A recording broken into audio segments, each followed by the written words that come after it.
What's up, everybody? It's your boy Doofbase here, back with another video for you guys. So, The Witcher 4 UE 5.6 tech demo, that's Unreal Engine 5. Like I said, I was going to do right after the No Man's Sky video. So, before we get started, don't forget to comment, like, share, subscribe, turn on post notifications, all that good stuff. Likes, comments, views, shares, subscribers, so I can get more fame, more clout, more money. Become somebody of significance and feel a sense of superiority towards other people. I'm obviously joking somewhat when I say this, but I'm trying to move up in the world, guys. So just help me out so I can deliver you guys that good content. And with that being said, let's get into it. Make sure my volume is good. 80%, yep.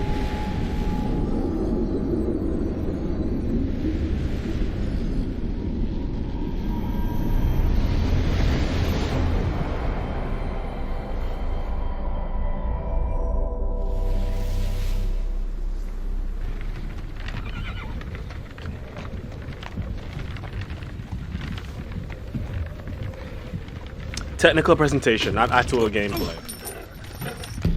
Makes sense given the title is Ted Demo. Break me pearlies on this blasted pit-ridden tract. Already the detail is just insane. I don't even have much to say. The texture on the paper is splendid. The small things are what you really have to look for, because obviously they're going to go off with the character models and the environments, but the small things like coins, vegetation, rocks, insects, the small things, that really shows you the level of dedication, and just flawless so far. Not much else I can really say on the graphics. Again, texture of the paper looks great. With fear on dry road. Fight the devils out there! Just running from!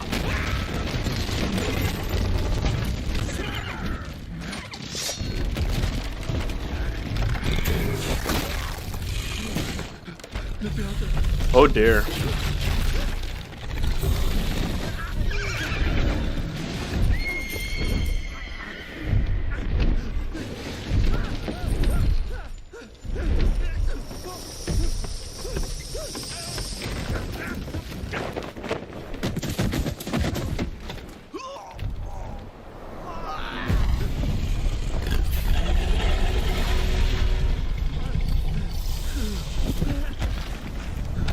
So far, so good.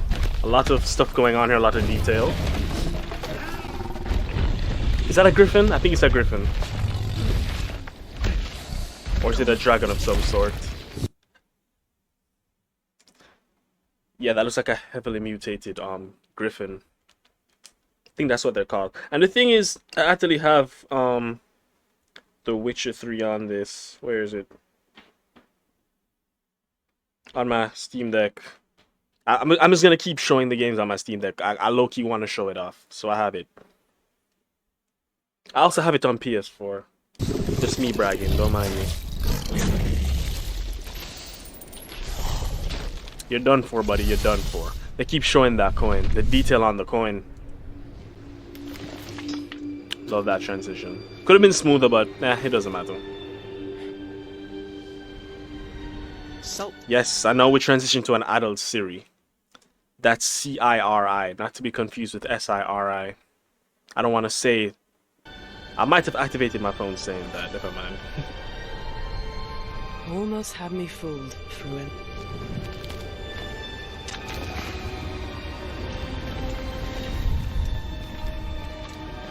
She looks great in that hip, that hip sway. I need to calm down. Man, that detail. And they're transitioning to the stage, the screens and everything. Lights come on now. Now. There we go. You know, I always just love the setup of conference rooms like this. Well, this isn't a conference room, this is bigger than that. Can't think of the word off the top of my head, but yeah, I just love these type of technical presentations. Everything's so high tech and classy. I just love it. I love this shit. Thank you. Thank you, everyone, and welcome to the State of Unreal at Unreal Fest Orlando. We're here to show you what's next with Unreal Engine and so much more. We are thrilled that you're able to join us. Thank you. But first things first, I'm here with Sebastian and Kaitek from CD Projekt Red. We have a lot to talk about. Hey, guys. Hey. Thank you, Wyatt. Thank you, Wyatt, and hello, everyone. With The Witcher 4, we're stepping things up. And to do that, we needed the right partner. One that truly understands that great open-world games are all about art and technology coming together. Yeah, and look, our goals are completely aligned here. And around the launch of UE5, your awesome team at CD Projekt Red announced a collaboration to make open-world development in Unreal even better. And it's an opportunity, we just couldn't pass it up. So we've been working on a technical demo together to achieve just that. I think we should take a look at it. You guys ready? Born ready. Kaitek is going to play the build for us. Sure, let's do it. Okay, yeah, so it's an actual game build they have on. Okay, I didn't think we were gonna get that, so this is good. I imagine they won't show too much, though. This is a technological showcase set in the world As of expected. The Witcher 4. What you just saw and are going to see now is running on a standard PlayStation 5 at 60 FPS with ray tracing. So in the game, you'll be playing as Ciri, Ooh, with ray tracing, a professional okay. monster slayer, a witch. Look at the water falling there. She explores the world and hunts down monsters for coin. The region we are in is called Kovir, and you'll get to explore it in a game. Right now, Ciri is investigating a monster, and after gathering new clues, she is heading back to a nearby village.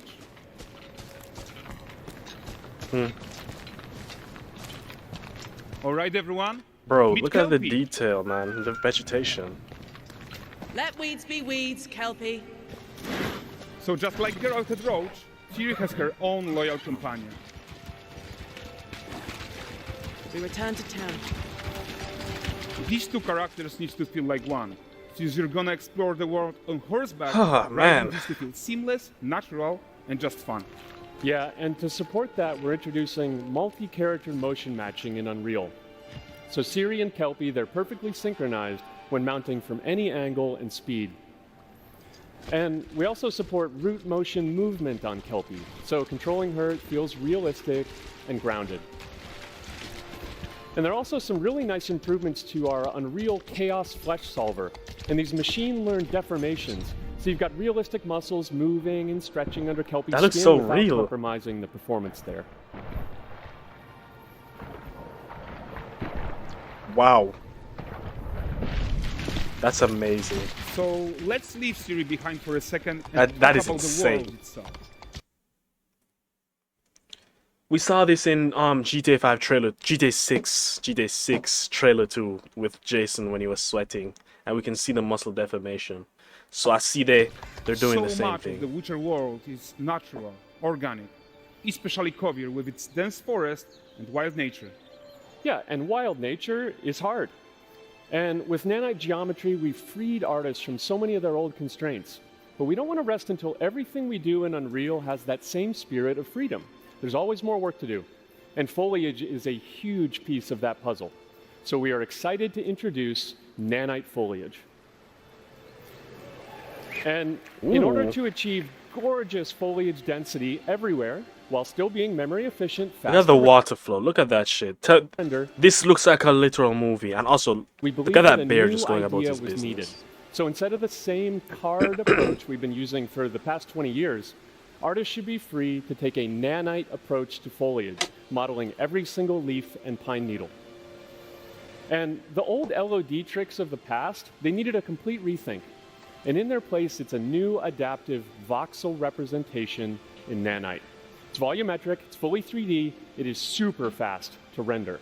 And these dense clusters of triangles turn into these cubes, which at a distance, they're no larger than a pixel, and they react to the changing light of our dynamic sun and our shadows, and they allow artists to render whatever amount of foliage is needed to achieve their vision without compromise. And no compromise means how ambitious we are when it comes to bringing our vision to life with incredible visuals. But more than that, together with Epic, we created faster way to load the world. we can now bring in more content more quickly for the smoothest possible experience as we fly down to catch up with Ciri.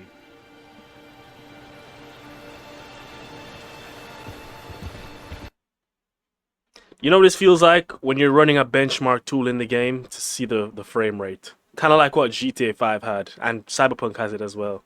I think Witcher 3 did. I don't remember for certain though.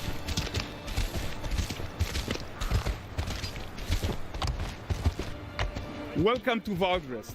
So Valdrest is a port town, a hub for fishing, trade and mining. It's one of those places where you can meet shady characters or overhear gossip from other lands. It's also where Ciri took on her current contract. High-tech, let's leave Kelpie here and explore the marketplace and food. And the missus? I'm so excited we can finally show you some of this stuff. Let's see what Valdrest has to offer. You know, this tech demo Loki wants me. I mean, Loki has me wanting to see like medieval England. Hold on, I need to check something. Where is the Witcher game taking place?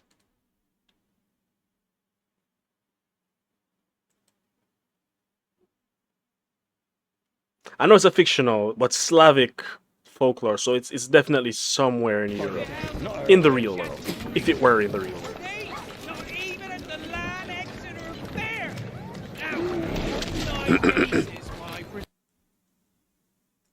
I'm guessing that bear is trained by that man beside it because he's just gigantic and could just eat everybody. But whatever. Nobody seems to be concerned about that. So it should be fine.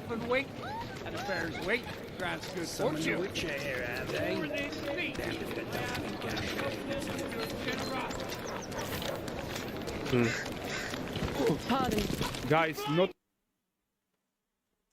Oh, that's dynamic. I saw how they just bumped. She just bumped into him and his box of how his wooden box of responsive the apples world fell.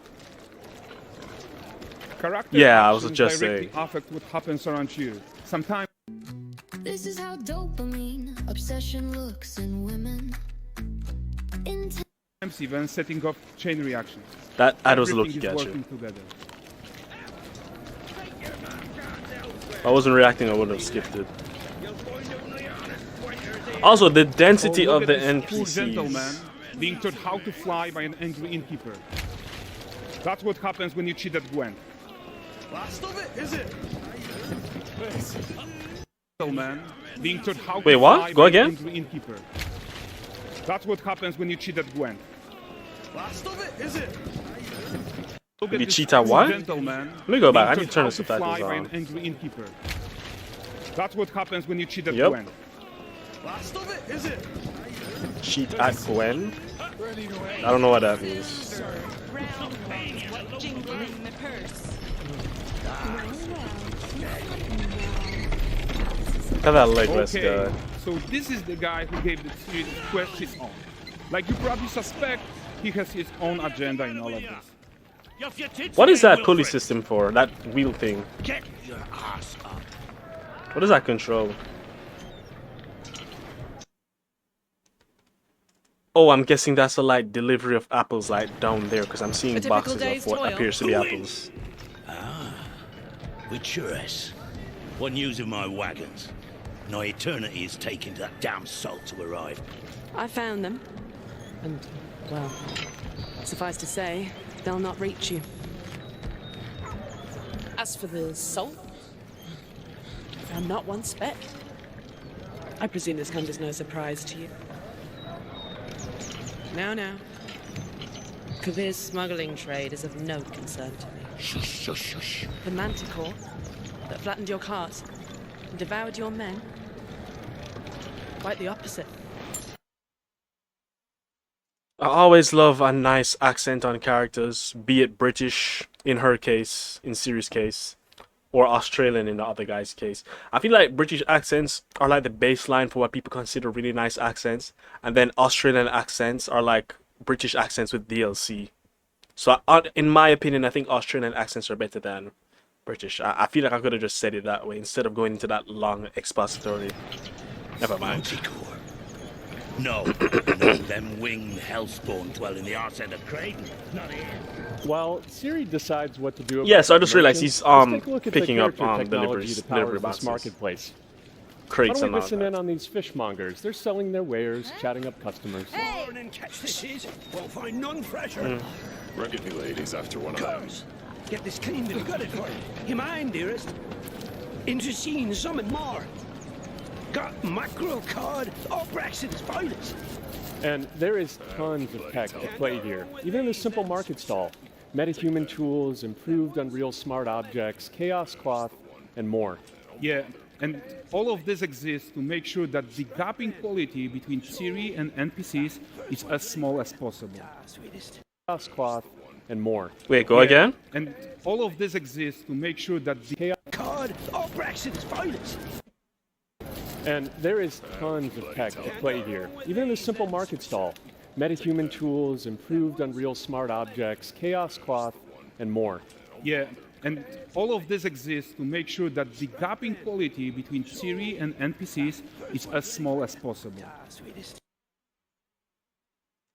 And that's very important to note too, because in a lot of games, particularly in GTA games, you'll notice there's a huge disparity in quality between the character models and the NPCs. And when I say character models, or let me just say player models, it's not just limited to the player models. It could also be like other important characters to the story that you might not necessarily play as, but they're pretty integral to the story. As opposed to NPCs, you'll see. Look at GTA 5 for example. You'll see the quality difference between Franklin, Michael, and Trevor, as opposed to random white woman NPC in her BMW, or the game's equivalent to a BMW. Just go check it out. Or you don't even have to. Me saying that, you already see it in your brain because you played so much of it, like myself. So I like that. That's important to me, and I imagine it will be the same in 6. Between Ciri and NPCs is as small as possible. Yeah, and closing that gap, it's not just about fidelity, right, but also authenticity. They should react to changes in the world around them. But the prisoner in Pillory isn't exciting enough for Valdrest. Is that a Let's child? grab everyone's attention with a circle. Was that a child just tied to the pole, I should say?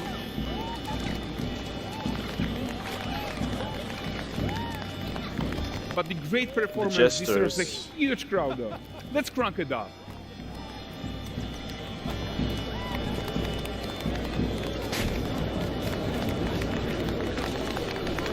So you are seeing tons of optimizations here to many of Unreal systems, including an entirely new Unreal animation framework, allowing us to fit easily in our 60 FPS budget, not just in rendering, but also with room to spare on the game thread. Over 300 animated skeletal mesh agents all going about their business. And the whole point is to leave breathing room for developers like you to introduce the gameplay and the systems Look at that these your two players dancing. expect, empowering you to make your worlds come to life without Unreal standing in your way. You are right. That's the open world RPG that we're making. But before we wrap up, how about one final check-in with Ciri?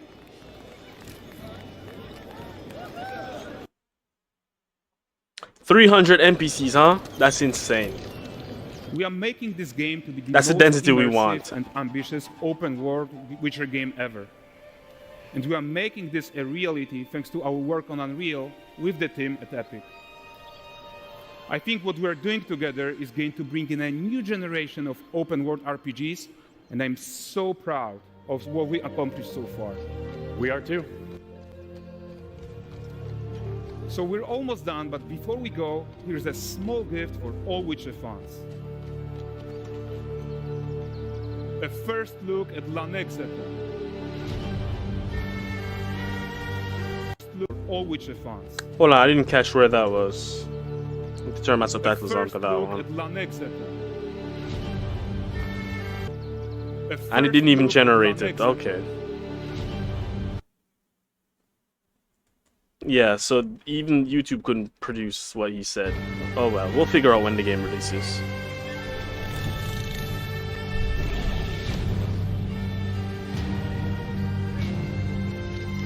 Onward, Kelby.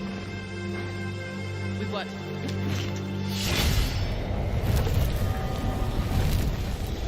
They are going so hard with the particle effects for the intro and outro. Maybe I will. Maybe I will check the website out. Maybe I will. So that was it, guys. That was the Witcher 4 Unreal Engine 5 tech demo. Hope you guys enjoyed. And with that said, I'm going to go ahead and end the video here. I'm probably going to react to some other cool stuff later. I feel like I'm slowly turning into a reaction channel. I'm going to go back to gaming because I want to check out the Ultron that they added to Marvel Rivals. So that's my next gaming video. And then I think I might just do some Roblox again. But yeah, I will see y'all. Oh, did the Switch 2 release? Anyway, I'll check that out on my own time. I will see y'all next time. Goodbye.